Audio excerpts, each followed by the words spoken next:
Entrer dans notre parole du jour, que chacun dispose son cœur, sachant que Dieu est toujours bien disposé à nous faire du bien et il n'a pas changé.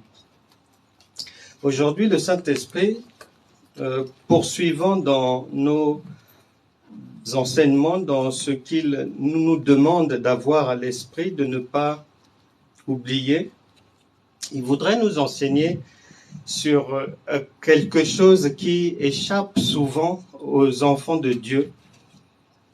C'est le fait que souvent, on peut lire la Bible, on peut prier, on peut jeûner, on peut méditer, mais ce que nous attendons, nous ne voyons pas cela. Nous avons du mal à avancer, à avoir des résultats, parce que souvent, cela n'est pas toujours enseigné ou bien enseigné, mais Dieu a son langage.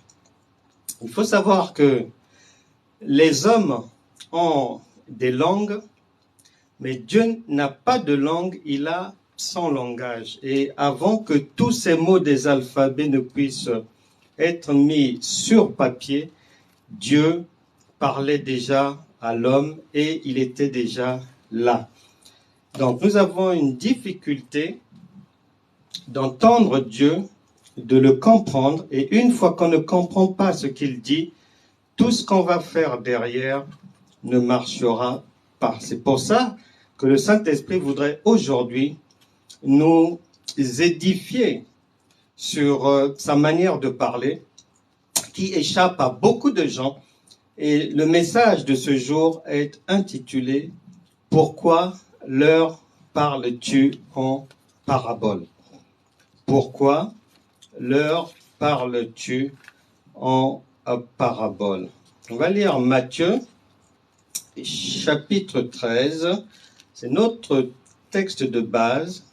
Le Saint-Esprit nous attend en Matthieu, chapitre 13, à partir du verset 10.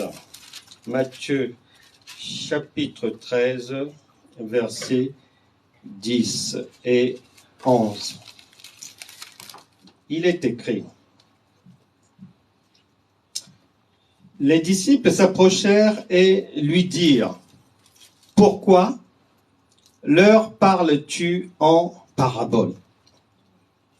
Jésus leur répondit: Parce qu'il vous a été donné de connaître les mystères du royaume des cieux et que cela ne leur a pas été donné. Allons ensuite au verset, toujours Matthieu 13, versets 34 à 35.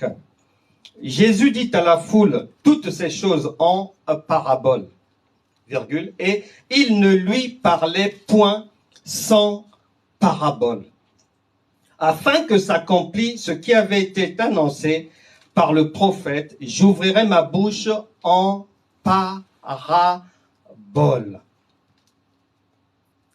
Et la Bible nous dit que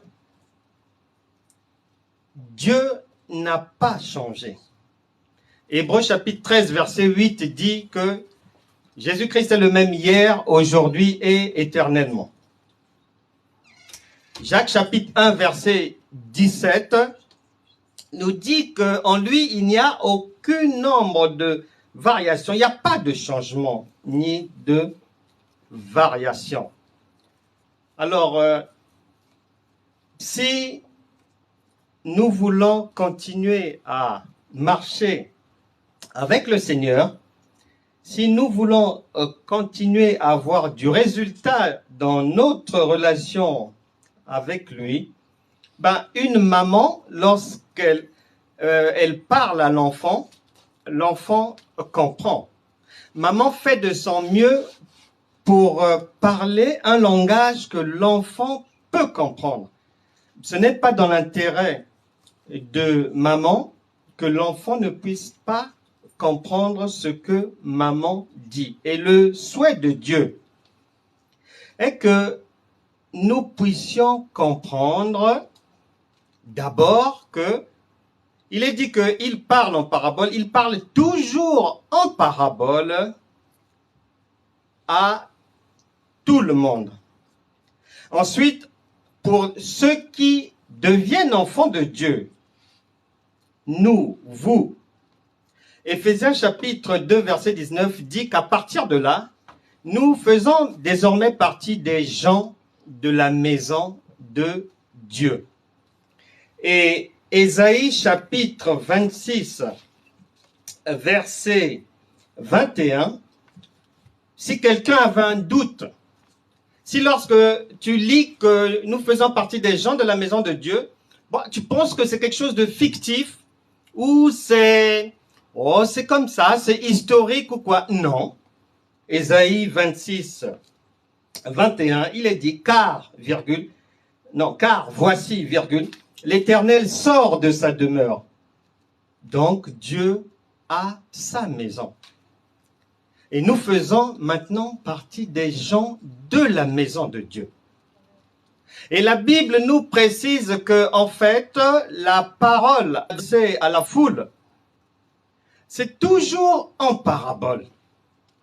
Maintenant, à ceux qui sont les gens de la maison de Dieu, à ceux-là, Dieu va parler directement. Il va parler un langage que l'on peut comprendre. Maintenant, ce langage-là, ça demande quand même que chacun de nous puisse comprendre le mécanisme de ce langage. Nous sommes donc des gens de la maison de Dieu et nous venons de lire que Dieu a sa maison. Donc nous allons passer de très beaux moments dans la maison du Père. Une maison, il y a beaucoup de pièces. Et la maison de Dieu, il y a une chambre pour régler les problèmes de santé. Il y a une chambre pour régler les problèmes de mariage. Il y a une chambre pour régler les problèmes des enfants. Il y a une autre chambre pour régler les problèmes au travail. Pour tous les domaines d'activité, il y a une chambre dans la maison de Dieu à partir de laquelle on va donner les solutions à ces problèmes-là.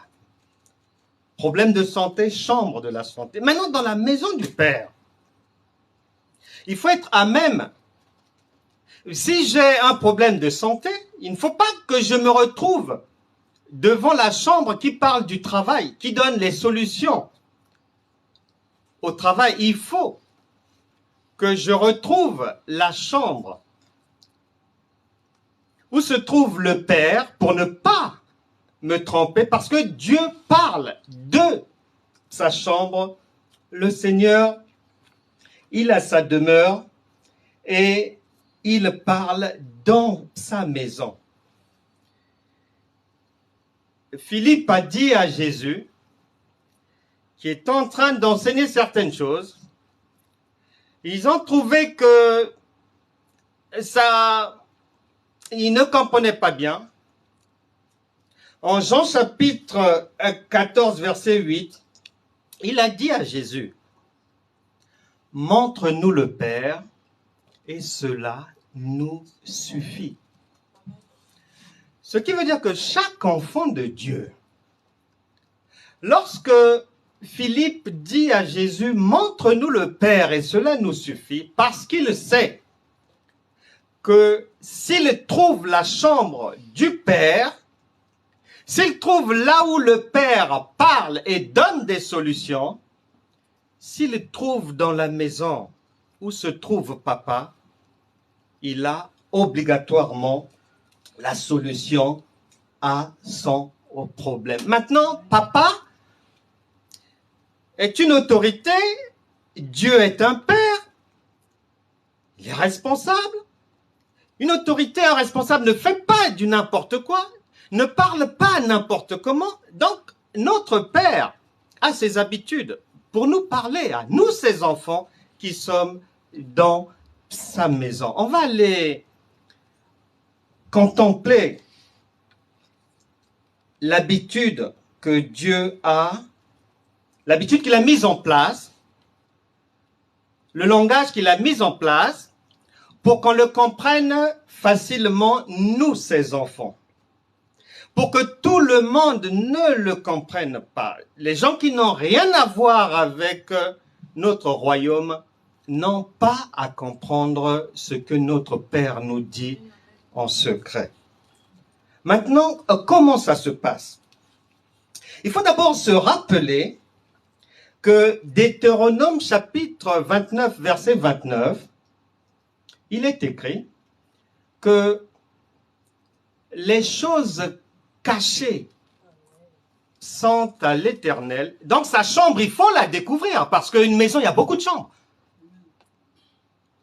Et lorsqu'on arrive dans une maison, on peut trouver des gens dans la cuisine, mais si la personne qui est dans la cuisine ne connaît pas bien la maison, elle pourra penser qu'elle est là où le Père dort. Non. Il faut trouver le Père. Philippe a dit, nous, on ne veut rien savoir. Montre-nous seulement le Père et cela nous suffira. Deutéronome 29, 29 dit, les choses cachées sont à Dieu, sont des choses qu'il a réservées pour ses enfants, pour nous. Et les choses révélées nous appartiennent. Celles que le Père va nous dire dans la maison nous appartiennent. Et Dieu avait mis en place ce système. Vous lirez à la maison Exode chapitre 4, versets 10 à 16. Je résume rapidement. Tu ne peux pas aller voir une autorité et directement quitter de chez toi, aller dans l'administration et te retrouver devant l'autorité. C'est pas possible. Tu devras obligatoirement passer par une secrétaire, un protocole, une salle d'attente. Ces choses-là, obligatoirement. Eh bien, ces choses-là, les hommes n'ont rien inventé. C'est Dieu qui a créé cela. Lorsqu'il envoie Moïse, il fait Moïse bègue pour qu'il ait un interprète, son frère Aaron, pour que tout le monde ne puisse pas comprendre les secrets de ta vie, pour que tout le monde ne puisse pas avoir le dessein merveilleux que Dieu a planifié pour ta vie. Dieu parle à Moïse, Moïse parle et Aaron, il interprète le langage de Dieu pour ne pas que n'importe qui comprenne, pour ne pas que les choses de la maison soient exposées à l'extérieur là-bas. Il est décodé uniquement pour ses enfants, pas pour les étrangers et pas pour les enfants indisciplinés, rebelles, adultères, dans le mensonge, dans la drogue, l'ivrognerie, les diffamations, les fausses accusations, la prostitution, la séduction, la magie, l'idolâtrie. Pour ces enfants-là, ils ne comprendront pas ce que le Père dit. Ils pourront, pensant être avec le Père, croiront même qu'ils sont dans la maison. Des fois, ils sont seulement dans la cour. Ils sont au portail, mais ils croient qu'ils sont dans la maison. Ils n'y sont pas. Parce qu'il y a des conditions. Il y a un filtrage. Et ce filtrage-là, Dieu ne l'a pas enlevé. Lorsque Jésus arrive, c'est le même système de communication qui va maintenant passer pour que l'enfant que je suis, l'enfant que tu es, comprenne ce que Dieu dit. Il faudra obligatoirement que le Saint-Esprit révèle ce que le Père dit. C'est pour ça que Jésus a demandé à ses disciples Bon, nous sommes ensemble là depuis des années. Bon, pour vous, je suis qui? Et Pierre ayant trouvé, Jésus dira, ce n'est pas un humain qui te l'a révélé, c'est mon Père qui te l'a révélé. La Bible déclare, Ecclésiaste chapitre 1, verset 9, il n'y a rien de nouveau sous le soleil. Ce qui a été hier, c'est la même chose aujourd'hui, et demain, ça sera la même chose. Dieu ne changera pas sa loi, sa constitution, pour la mettre à la disposition de n'importe qui, de n'importe quel indiscipliné. Une femme qui n'écoute pas le mari. Je suis souvent surpris, mais des fois, il y a des femmes chrétiennes, elles sont très fortes dans les jeûnes et prières, elles prient beaucoup, et elles pensent que c'est parce qu'elles prient beaucoup qu'elle peut manquer du respect à son mari, ou qu'elle peut prendre une décision que le mari n'a pas validée, pensant que parce qu'elle est chrétienne et qu'elle sait jeûner, prier, que le Père va l'appuyer dans cette direction. Non, dans la maison du Père, ça fonctionne sur le principe de l'autorité, de l'ordre et de la paix. En Matthieu chapitre 22, verset 29, Jésus dit, il observe les croyants, il les écoute, il donne des enseignements. Mais lorsqu'il essaie de vérifier, parce que le Seigneur pose beaucoup de questions, parce que les questions permettent à la personne, elle-même en répondant, d'avoir la réponse.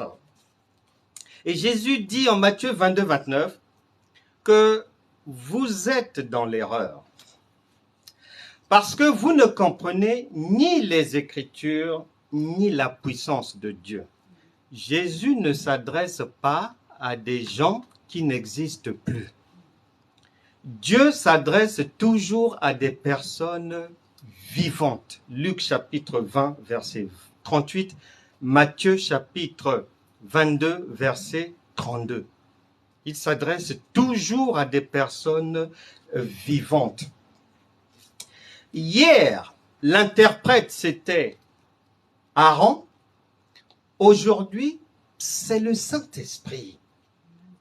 C'est lui qui doit, même si j'ai un verset biblique, même si je prie avec un verset, même si j'ai rêvé, on m'a parlé dans un songe, par un verset biblique,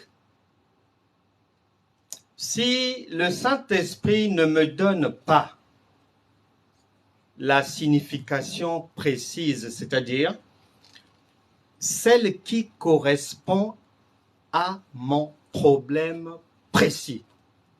Si je prends ce verset d'une manière générale, que voilà, je vous ai donné le pouvoir de marcher sur les serpents et les scorpions et sur toute la puissance de l'ennemi et rien ne pourra vous nuire.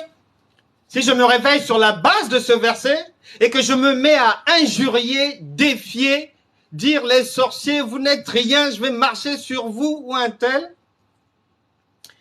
Si l'interprétation ne vient pas du Saint-Esprit,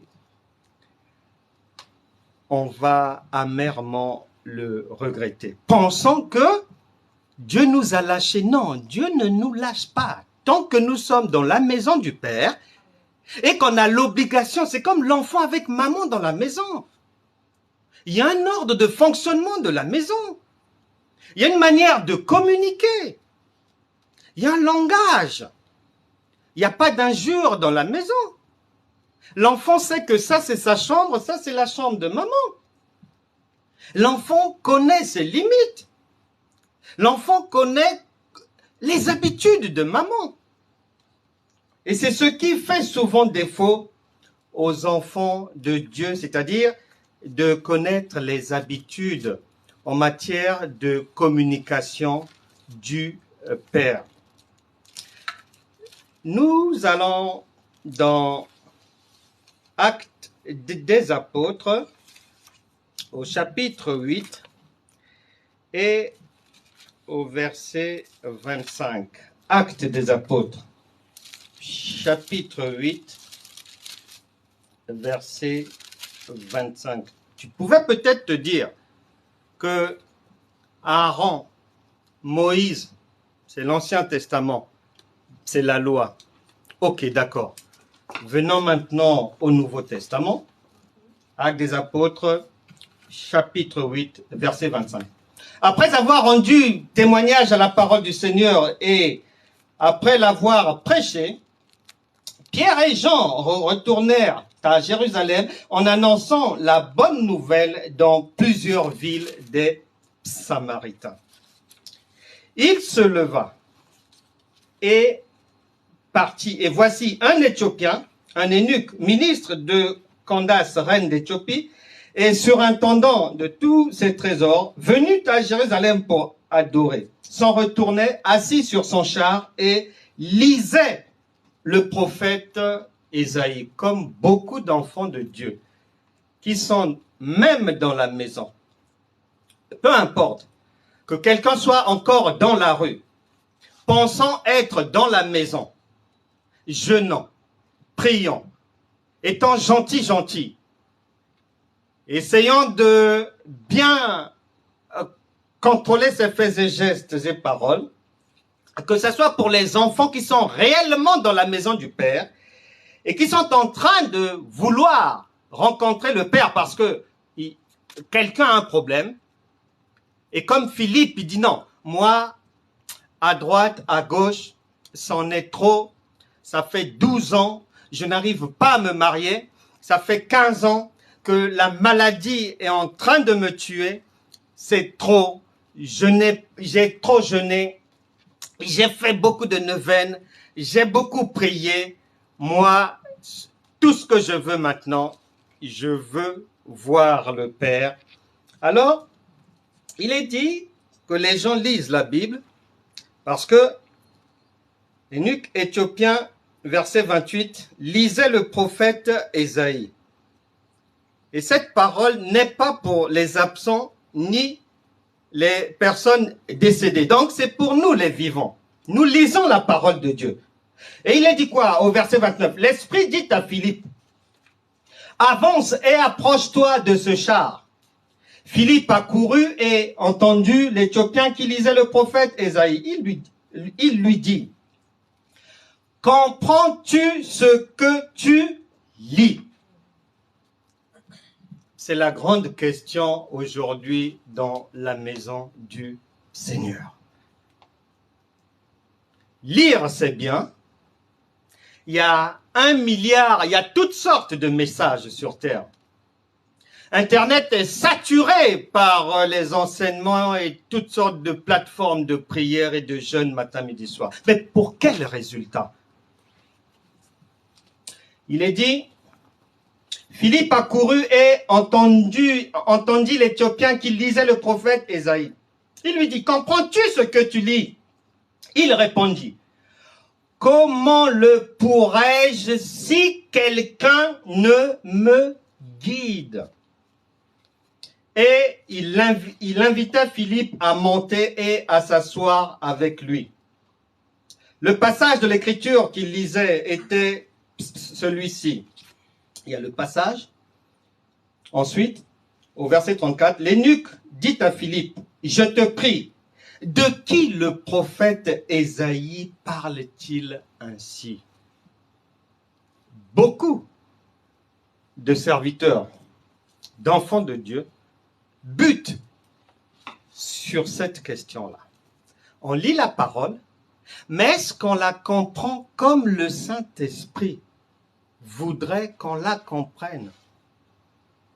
Parce que dans la maison du Père, il y a, la Bible déclare que dans la maison du Père, il y a plusieurs genres de vases. Il y a des vases en pierre, en terre, en chaume, en bois, en or, en argent, Il y a toutes sortes de catégories. Maintenant, il y a des problèmes que le bois ne pourra pas résoudre ce problème. Le bois prend feu, ça ne peut rien faire.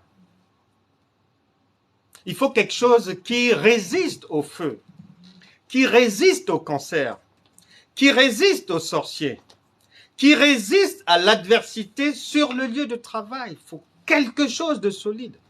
Et pour avoir ça, il faut trouver dans la maison du Père, la chambre du Père, parce que une fois qu'on a trouvé la chambre, Philippe a dit, cela nous suffira. Et puisque même si l'enfant ne travaille pas bien à l'école, même si l'enfant fait des bêtises à la maison, même si le cœur de maman n'est pas satisfait de ce que l'enfant fait, l'amour de Dieu, qui est un amour maternel, donnera toujours à manger à l'enfant, le toit à l'enfant, l'accompagnera toujours à l'école, le soignera toujours. Avec le Père,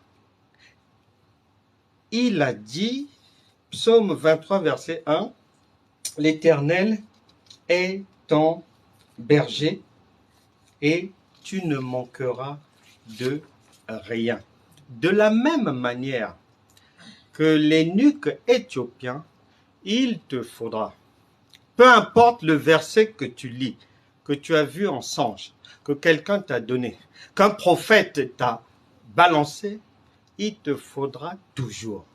Avant d'aller mettre en pratique, il faut que le Saint-Esprit t'oriente pour ne pas que tu te trompes de chambre, t'oriente réellement dans la chambre du Père pour entendre directement ce que le Père te donne comme solution à ton problème.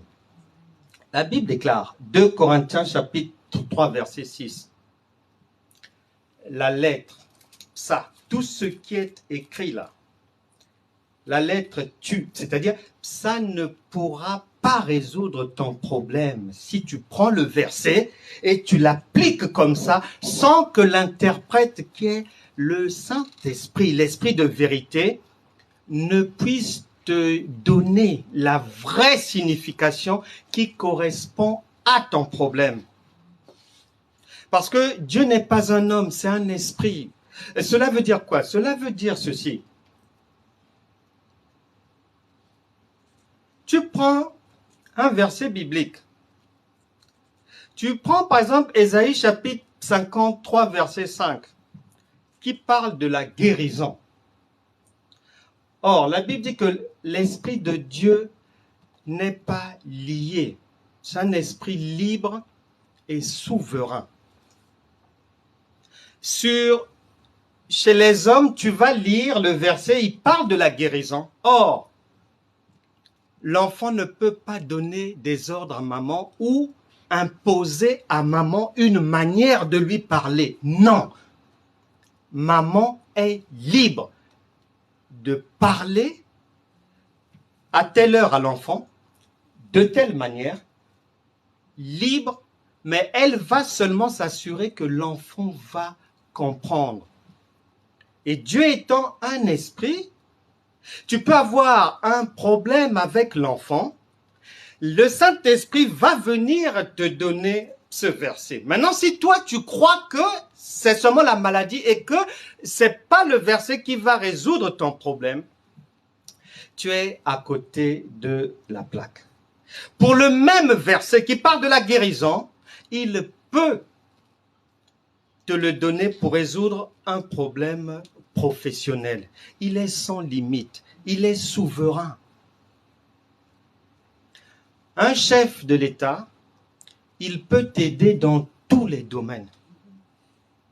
Si l'administration ne veut pas te délivrer un document, il a le pouvoir de donner des instructions pour qu'on donne. Si on t'a usurpé un terrain, le même chef d'État a le pouvoir de donner des instructions à ceux qui s'occupent des terrains pour qu'on te restitue ton terrain. Si c'est la maladie et que tu n'as pas suffisamment de ressources, ou bien que tu dois à l'hôpital, le même chef de l'État a l'autorité qu'il faut pour donner des instructions pour régler ce problème-là. Il règle là, il règle là, il règle là, il règle là. Elle est comme ça, la parole de Dieu. Elle est comme ça, la parole. Elle est souveraine. Et la Bible dit, la nature elle-même ne vous enseigne-t-elle pas? Tout est là devant nous. Et au fur et à mesure des années, je constate même que souvent nous prions pour des choses en fait que Dieu a déjà donné la réponse. Et les réponses sont devant nous. Pourquoi Dieu dit que la lettre, ce qui est écrit, ça tue, mais ce qui vient du Saint-Esprit, ce qui vient de là, c'est ça qui donne la vie. Cas pratique. Un homme, une femme, se présente devant monsieur le maire tous les jours. Ils signent pour vivre ensemble et que la mort seulement les sépare. Ils ont signé, ils ont pris l'engagement, ils ont écrit. Ils ont juré devant l'État, devant les familles, devant quiconque. Mais 3 mois après, 6 mois après, 1 an après, les mêmes personnes qui avaient signé viennent trahir leur engagement. C'est pour ça que Dieu a dit non, non, non. Ce qui est écrit, c'est trop bas. Je ne suis pas à ce niveau-là. C'est pas lorsque quelqu'un écrit qu'il y a la vérité. La vérité, c'est cette femme. Lorsqu'elle est amoureuse, vous pouvez tout faire. Son cœur ne bougera pas. La vérité se trouve en esprit. Et c'est pour ça que Dieu, dans sa maison, il nous enseigne qu'il ne faut pas prêter attention au langage humain et que c'est le spirituel qui contient la vérité. C'est ce que l'œil humain ne voit pas. Ce qui est écrit, on peut se désengager. Ce qui est écrit, on peut annuler un jour de colère comme ça. On peut changer. Mais ce qui est dans le cœur, ça ressemble à une jeune adolescente qui tombe amoureuse au collège. Même papa, même maman ne peuvent pas lui faire changer d'avis. Que c'est lui, c'est lui. C'est pas possible. Parce que c'est dans le cœur. Et le Père a tenu à ce qu'il nous dise la vérité, pas là, mais dans le cœur, par son esprit. Cas pratique sur le langage de Dieu qui n'a rien à voir avec notre langage. Prenons l'exemple d'une maison. Même quelqu'un qui n'a pas été à l'école sait qu'une maison, c'est 4 murs et un toit. Tout le monde le sait. Mais lorsqu'on vient maintenant dans la maison du Père, il n'y a rien que la maison. Il y a plusieurs chambres pour ça. La maison du Père est la plus grande maison qui puisse exister. Il y a plusieurs chambres pour rien que la maison. Exemple, Éphésiens chapitre 2 verset 19 dit que nous sommes les gens de la maison de Dieu. Là on parle de 4 murs, un toit. Josué chapitre 24 verset 15, moi et ma famille nous servirons l'Éternel. Moi et ma maison nous servirons l'Éternel. La maison veut maintenant dire famille. Ésaïe chapitre 5, verset 7. La maison veut dire le champ de travail. 1 Timothée chapitre 3, verset 15. La maison. Le Saint-Esprit nous dit que là, la signification que j'en donne, c'est une église locale. Jean chapitre 8, verset 35 et Genèse chapitre 21, verset 10, maison prend le sens d'un héritage. Maintenant, si je lis la Bible, en pensant qu'à chaque fois que je lis maison, que c'est 4 murs et un toit, ça ne peut pas marcher. Même si je prie, même si je jeûne, tant que ma compréhension dans la maison du Père n'est pas au point, je suis trop éloigné de la chambre du Père. Je suis trop loin. Il parle, mais de là où je suis, je n'entends pas. Je dois donc faire des efforts pour aller au plus près et trouver la chambre du Père pour avoir la compréhension qu'il faut. Deuxième cas pratique, avant de terminer. Vous lirez à la maison attentivement l'histoire de Jacob. Genèse chapitre 29 et Genèse chapitre 30. Vous lirez cela attentivement à la maison. Et comme nous sommes en train, dans la maison du Père, de lui demander, on lui a demandé, mais pourquoi nous parles-tu en parabole? Eh bien, il a expliqué que c'est parce qu'il ne veut pas que les pierres précieuses de ses enfants soient jetées et qu'on les retrouve chez n'importe qui. Il ne veut pas de ça.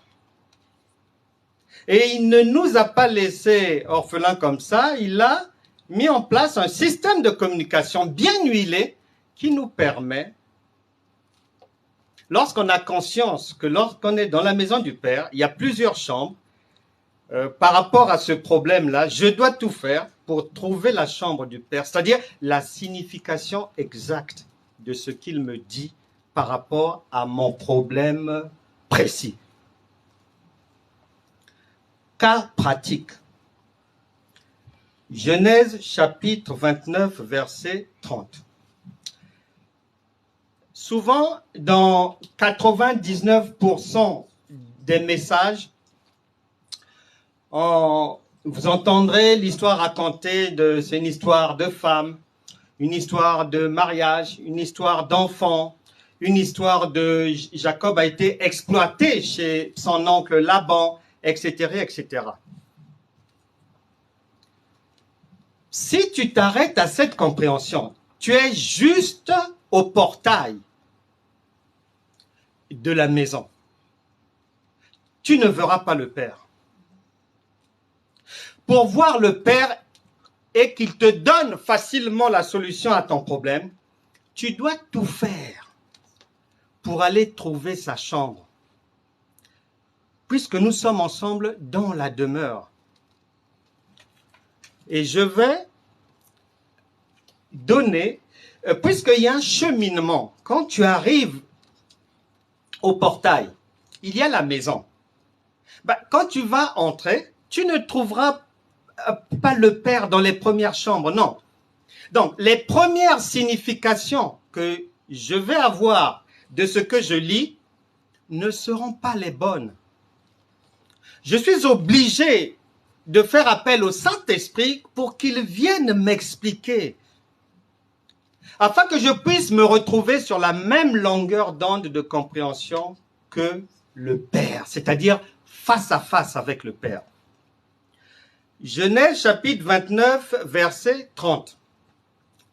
En règle générale, on en entend une compréhension, je vais dire, de l'école maternelle de la foi, primaire. Mais la compréhension primaire ne peut pas donner des résultats francs. Il faut monter. Il faut aller plus loin dans la maison. Tu entends, il y a quelqu'un qui parle de là-bas. Il faut que tu avances pour mieux entendre. Ce n'est qu'après avoir bien entendu que tu vas comprendre.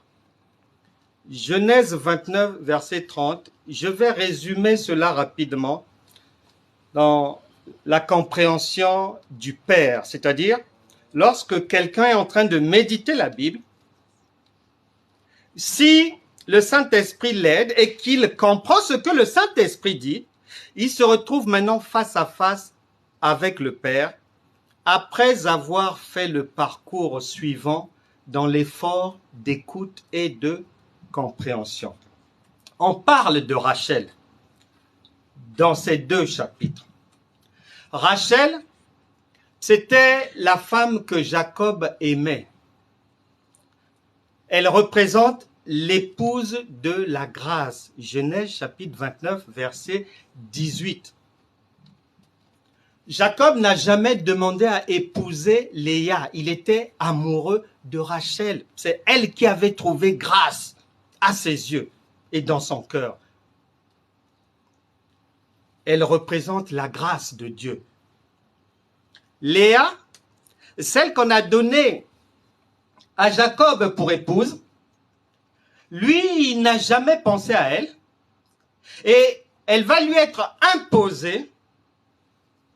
Et en Genèse chapitre 29, verset 26, leur père va dire à Jacob que non, selon notre coutume, selon notre loi, tu ne peux pas épouser la petite sœur avant la grande sœur. Donc, Léa représente la loi, la coutume. On a donné à Jacob 2 servantes, Bila et Zilpa. Servante veut dire servitude, esclavage. Ce qui veut dire que Rachel, elle représente la grâce. Léa, Zilpa et Bila représentent la loi. Et le Saint-Esprit va te le faire comprendre en t'emmenant dans Jean chapitre 1, verset 17, qui dit que la loi est venue nous a été donnée par Moïse, mais la grâce et la vérité par Jésus. Les 3 représentent la loi et Rachel représente la grâce, elle représente Jésus-Christ. Dans les 10 commandements, Exode chapitre 20, versets 1 à 26, Dieu a donné 10 commandements. Et les gens vont demander à Jésus. Les gens vont demander à Jésus, oui, mais Moïse nous a donné la loi. Toi, tu en penses quoi? Le Seigneur Jésus a dit, au lieu de reprendre la loi de Moïse, il l'a résumée en 2 commandements. Tu aimeras l'Éternel, ton Dieu, de tout ton cœur, et tu aimeras ton prochain comme toi-même. Ce qui veut dire que dans le langage des hommes, la loi, c'est 10 commandements. Dans le langage de Dieu, la loi, c'est 2 commandements. Ensuite, lorsque Joseph, qui est le fils de Rachel, son père l'avait envoyé pour aller voir ses frères, là c'est en Genèse chapitre 37, verset 13, pour aller voir ses frères, et c'est là où ses frères l'ont vendu. Cela correspond à l'évangile de Jean chapitre 1 verset 11, il est dit que le Seigneur Jésus, quand il est venu, il est allé chez les siens, mais les siens ne l'ont pas reçu. Le Seigneur a été rejeté. C'est ce que cela veut dire. C'est cette compréhension-là que Dieu veut que quand tu lis Genèse 29 et 30, c'est le terminus de là où il veut t'emmener dans la compréhension avant de te faire du bien. Et dans cette histoire, le petit frère de Joseph, lorsque son père a envoyé Joseph, Benjamin était resté avec son père,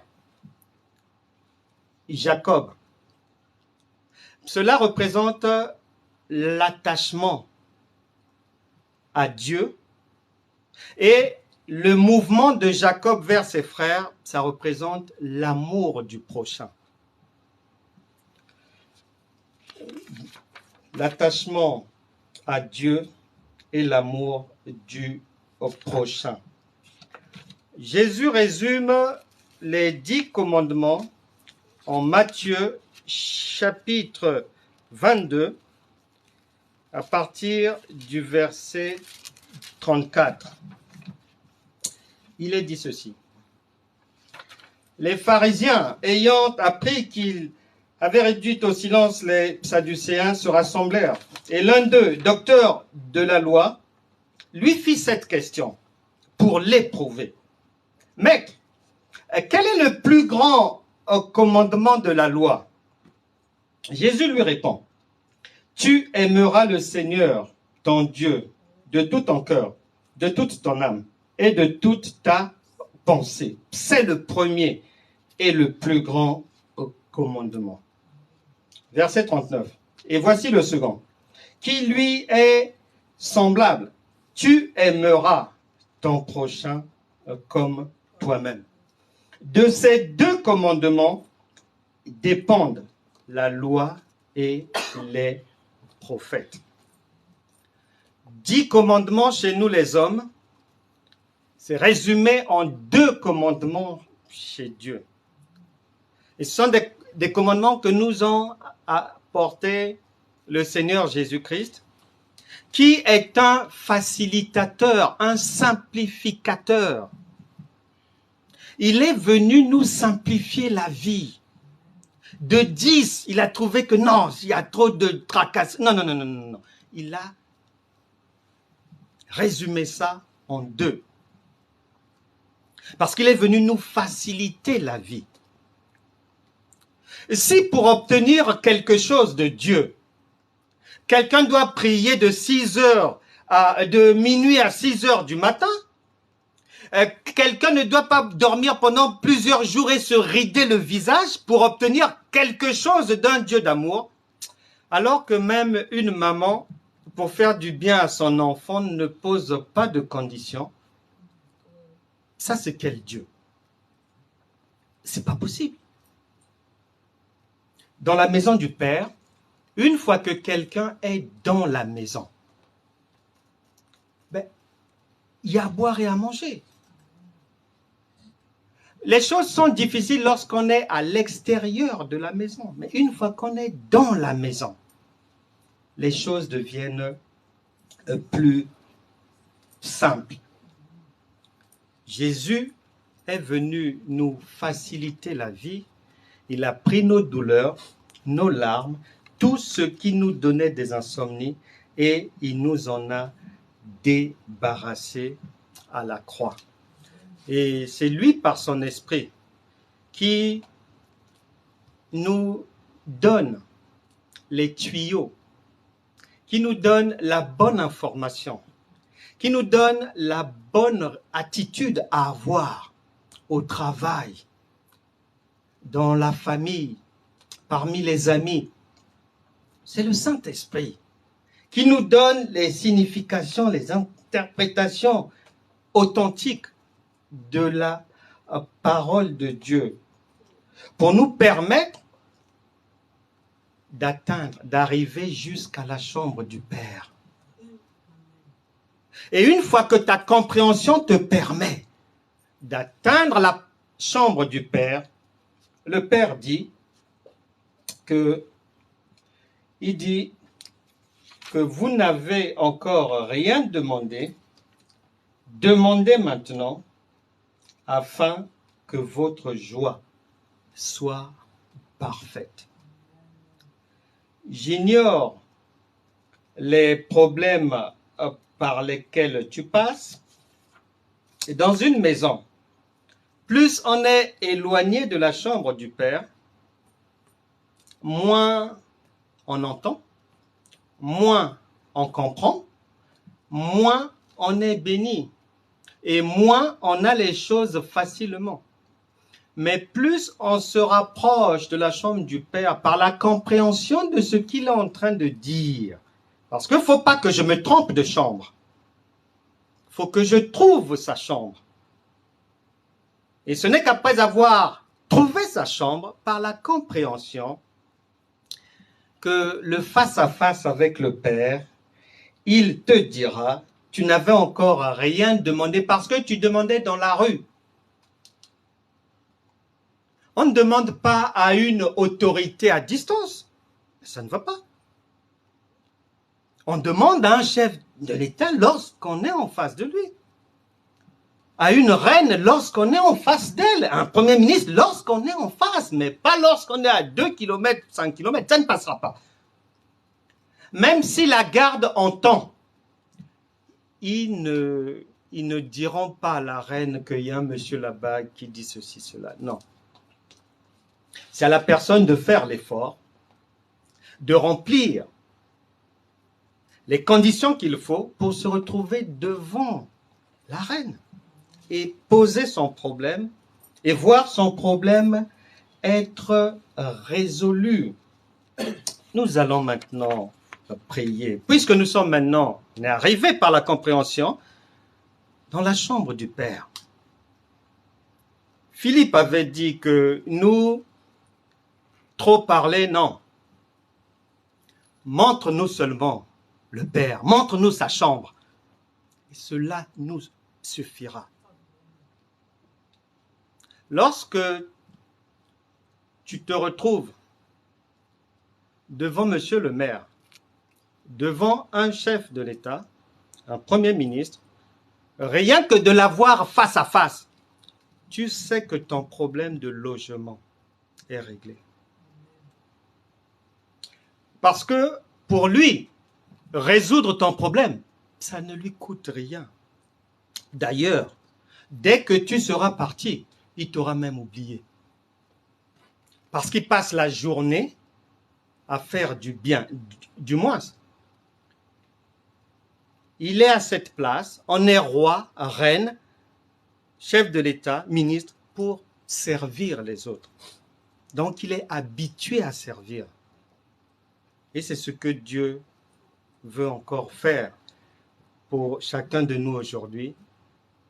Parce qu'on demandait depuis la rue. Lui, il n'entendait pas, ça ne passait pas. Mais maintenant, dans la maison, nous avons, puisqu'il parle en parabole, mais nous avons quand même réussi à trouver sa chambre, à comprendre ce qu'il a voulu nous passer comme message aujourd'hui. Jean chapitre 16, verset 24. Demandez, car vous n'avez pas encore demandé. Que chacun dans son cœur commence à poser son problème. Et je mets quiconque au défi que on a quand même cheminé jusqu'à la chambre du Père. Je ne pense pas que quelqu'un regrettera d'avoir fait ce parcours dans la maison. Est-ce que tu souffrais depuis toujours d'un problème de mauvaise compréhension des Écritures? Est-ce que tu es victime des fausses accusations? Est-ce que quelqu'un, même à distance, avait des idées suicidaires? Est-ce qu'il y a une maison dans laquelle un enfant mineur est parti? Ou bien y a-t-il eu, ma sœur, chez toi, la fugue d'un majeur, une fugue majeure, la fugue du mari? Est-ce que quelqu'un est dérangé par des bruits dans les oreilles?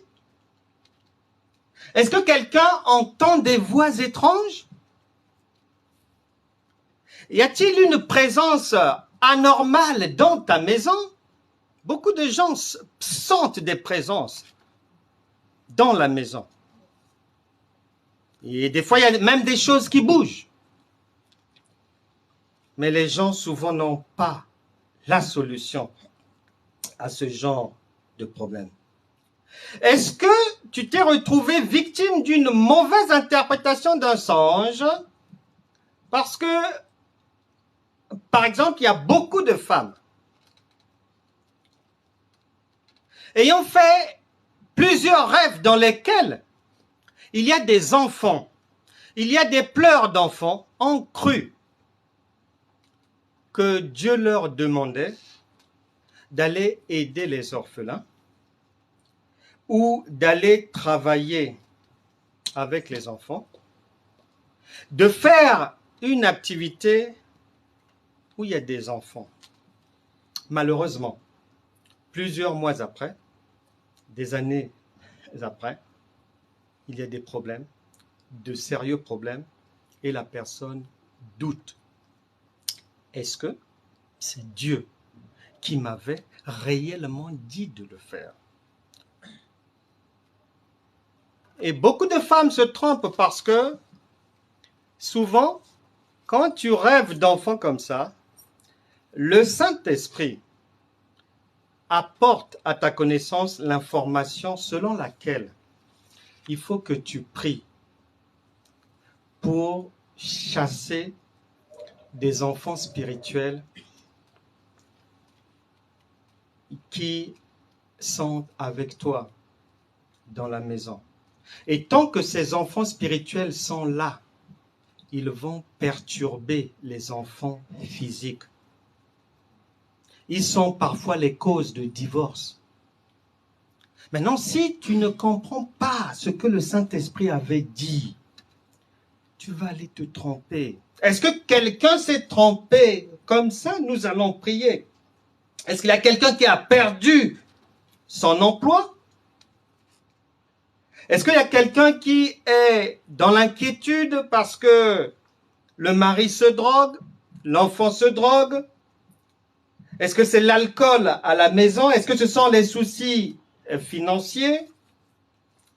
Est-ce qu'il y a quelque chose qui ressemble chez l'adulte ou chez les enfants à ce qu'on appelle homosexualité? Est-ce que c'est un autre genre de problème? Nous allons nous lever. On est dans la chambre du Père. Et en général, devant une autorité, on se lève. Que chacun ouvre maintenant son cœur. Il n'y a pas de blabla à faire, ça ne sert pas. Jésus l'a dit en Matthieu chapitre 6, versets 7 à 8. Ça ne sert pas de beaucoup parler, beaucoup de blabla. J'en ai pas besoin parce qu'un être humain, avant qu'il ne vienne au monde, avant qu'il n'ouvre sa bouche, tout ce qu'il va dire, je le sais déjà. C'est une folie d'aller voir monsieur le maire pour lui parler des choses qu'il connaît déjà. Mais ça passera pas. Il dira à son protocole que cette dame-là, c'est la dernière fois. Je ne veux plus la voir ici. Elle vient me faire perdre mon temps ici. Malheureusement, c'est ce que nous faisons par ignorance. Que chacun dans son cœur parle au Père maintenant. Peu importe le problème. Il est difficile de trouver solution, il est difficile de résoudre une difficulté, il est difficile de sortir du problème lorsqu'on est à l'extérieur de la maison. Mais lorsqu'on est dans la maison, et de surcroît, nous avons trouvé, nous avons compris comment parle le Père, on a reconnu sa voix, et nous sommes maintenant devant lui puisqu'il est omniprésent. Que chacun ouvre son cœur maintenant. Le Seigneur a dit, demande maintenant, afin que ta joie soit parfaite, car tu n'avais pas encore demandé. Nous prions tous. Mais sans oublier que le Père, lorsqu'il nous dit de demander, il compte sur nous pour le pardon des péchés, pour la repentance. Ils comptent. Les enfants de la maison n'ont pas besoin qu'on leur rabâche, qu'on leur rappelle tous les jours les mêmes choses. Non. Dans la maison, il y a un règlement. On est censé le connaître. Je ne sais pas si toi qui es à distance, tu connais déjà le Seigneur Jésus. Nous allons prier que chacun parle déjà dans son cœur à Dieu et que ceux qui peuvent reprennent après moi cette courte prière, mais qui était attendue par le Saint-Esprit, qui a déjà les solutions à toutes les difficultés des uns et des autres. Nous prions. Seigneur Jésus-Christ, me voici devant toi. Toi qui es un Dieu omniprésent. Tu es partout. Et Seigneur, tu as dit que si je te confesse mes péchés, tu es fidèle et juste pour me les pardonner. Seigneur, maintenant que je suis devant toi, je te demande le pardon de tous les péchés de ma vie. Seigneur, avant que je ne naisse, tu connais ma vie. Seigneur, rien ne peut être caché. Tu connais les problèmes par lesquels je passe. Saint-Esprit, fais-moi du bien. Délivre-moi de toute oppression, de toute difficulté, de toute maladie, de tout blocage, de toute incertitude. Que l'esprit de tristesse, de découragement, le chagrin et la peur me quittent maintenant. Que les grâces divines viennent maintenant dans ma vie. Au nom puissant de Jésus. Amen. Voilà. Voilà, nous sommes arrivés au bout de notre enseignement de ce jour. Samuel, viens s'il te plaît. De ce jour, je vais demander à notre chorale de s'approcher petit à petit. Je dis au revoir à ceux qui sont à distance. On se retrouvera bientôt. Et pour ceux qui sont ici, les bien-aimés de la chorale vont nous emmener dans un merveilleux moment.